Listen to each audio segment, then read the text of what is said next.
Can you get into what you think the birth control's done to society? It's interesting you talk about I mean, I don't really write in the book about the personal side effects of birth control pill, but so Hmm. many women experience it, and just anecdotally, I know so many women who've said they came off the pill and their personalities completely changed, Yeah, and they realized how, because as you say, if you go on it as a teenager for acne, and then you're still on it for decades, you don't essentially, even until know. you, You don't even yeah, know. Also, if you're having a moody teenage phase, then and the moodiness never ends, then you don't identify the issues as the pill. It's yeah, extremely problematic. Yeah, especially if you've yeah, been taking it for so long, you don't even notice. It's like a vitamin. yeah. And it shouldn't surprise us really, because we're meddling with very, very Yeah, important yeah, hormones, um, which have all sorts of far-reaching effects that we don't really understand. I mean, we don't, as a species, we don't really understand our reproductive system at all. yeah, And all of the efforts to do things like growing babies outside of the womb, or sex change, or any of these sort of ambitious scientific projects, they're going nowhere. Like, let's be real. It yeah, is yeah, so much more complex than anyone can actually grasp. I think we're a long way away from being able to do that kind of radical yeah, for transformation, sure. even if we'd want to. I think the idea of growing, I personally find it incredibly dystopian, the idea of growing babies outside of the human body. Oh, and it's so narcissistic too. It's like, oh, we're smart enough to figure this out. Like, that's just a narcissistic way of thinking, Yes. I think. Imagine a newborn who'd never heard his or her mother's heartbeat. I just find that Oh, astonishing. Yeah, I know. you with I your know. like English accent too. This is like worse. That Making it. description's worse. Yeah. Oh, that's so sad. um, Yeah.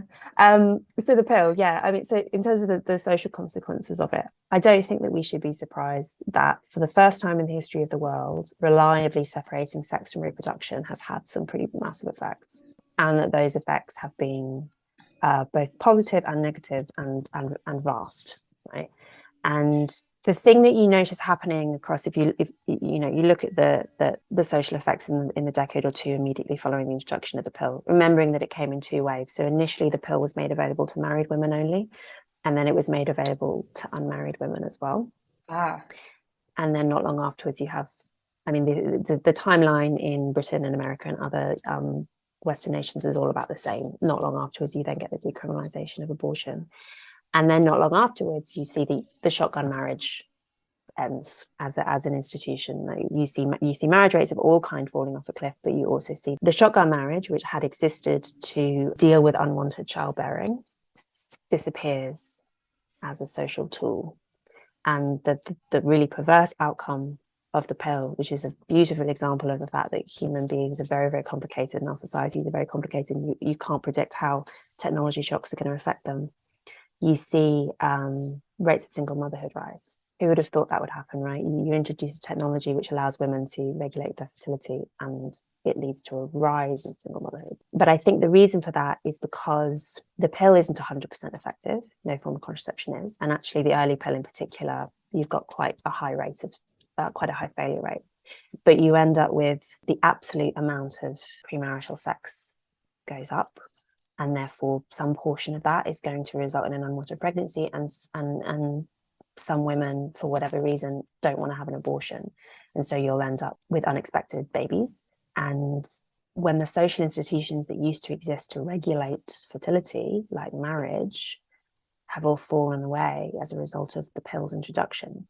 That's, I mean, the phrase I use in the book, which isn't original to me, I can't remember who first said it, but when motherhood became a biological choice for women, fatherhood became a social choice for men.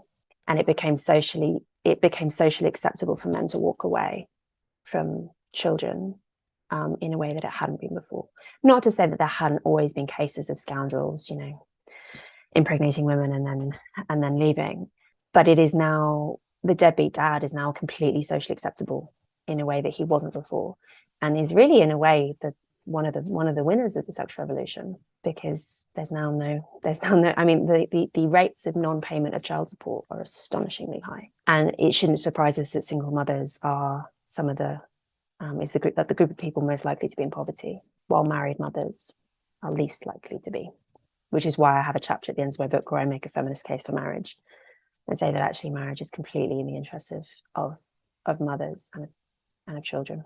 that doesn't surprise me at all. But that has probably been the most controversial chapter from feminist readers. Really?